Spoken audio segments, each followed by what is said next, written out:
Ang may wagang mensahe.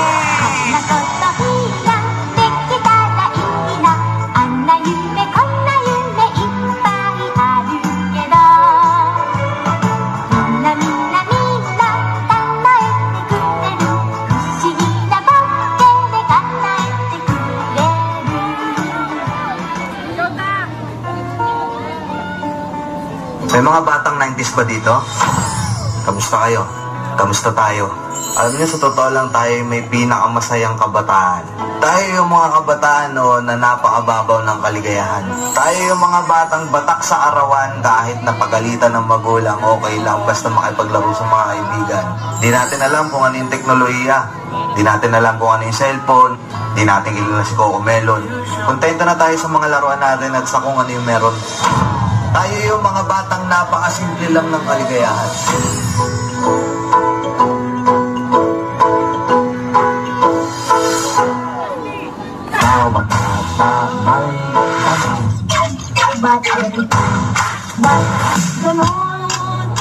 Ang isip, ang isipan, sasayan o agad.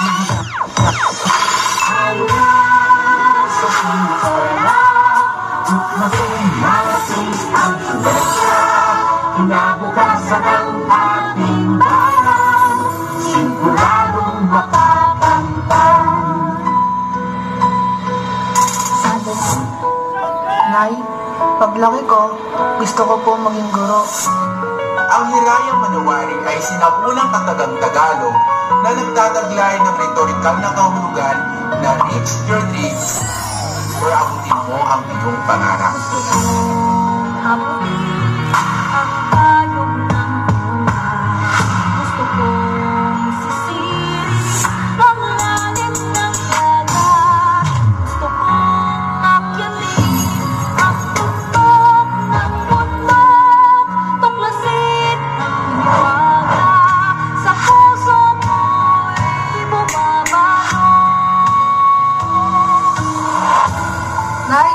Malapit na ako sa pangarap ko.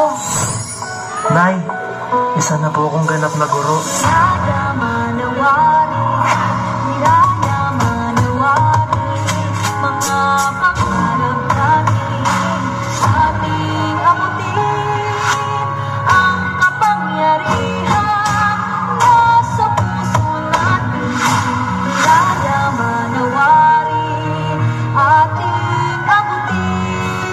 Wala bang palakpakan dyan? Kung bibigyan ka ng pagkakataon na makausap yung batang ikaw, ano sasabihin mo sa kanya? Anong ikikwento mo sa kanya? Ako, kung bibigyan ako ng pagkakataon na makausap yung batang ako, gusto ko lang sabihin sa kanya na dadating yung time dyan sa oras mo na yan, na babagsak yung mundo mo. Ipaparamdam sa'yo na kung hanggang saan mo talaga kaya. Susuko ka. Sobrang nakakatulog ng puso yan. Alam kong minsan gusto mo ng sumuko. Sobrang sakit. Sobrang nakakapagod. Ano gusto mo sabihin sa kanya? Araw-araw sinusuko ka ng mundo. Siguro kaya nung bata tayo, pinapatulog tayo sa hapon kasi kapag tumanda ka na, mamamalimos ka ng tulog at pahinga.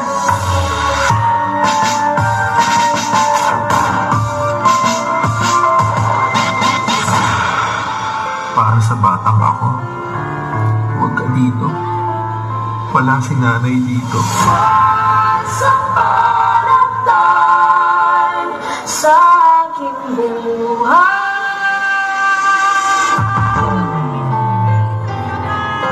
Nay, kahit wala ka na, lagi kang nasa puso ko. Mahal na mahal kita.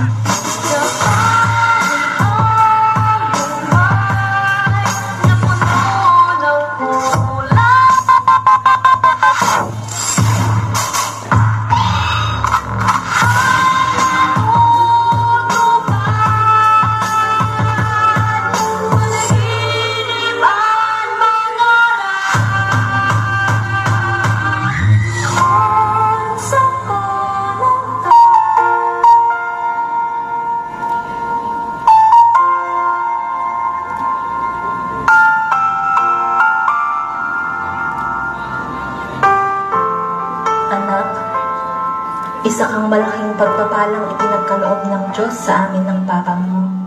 Sana'y maalala mo itong mga bilin ko sa iyo. Hindi sa lahat ng panahon ay kasama mo kami ng Papa mo. Darating ang panahon at kaming dalawa ay tatanda at babalik na sa ating Panginoon. Tandaan mo anak na ikaw ang pinakamagandang nangyari sa aking buhay. Mahal na mahal kita at hindi yun magbabago kahit kailan.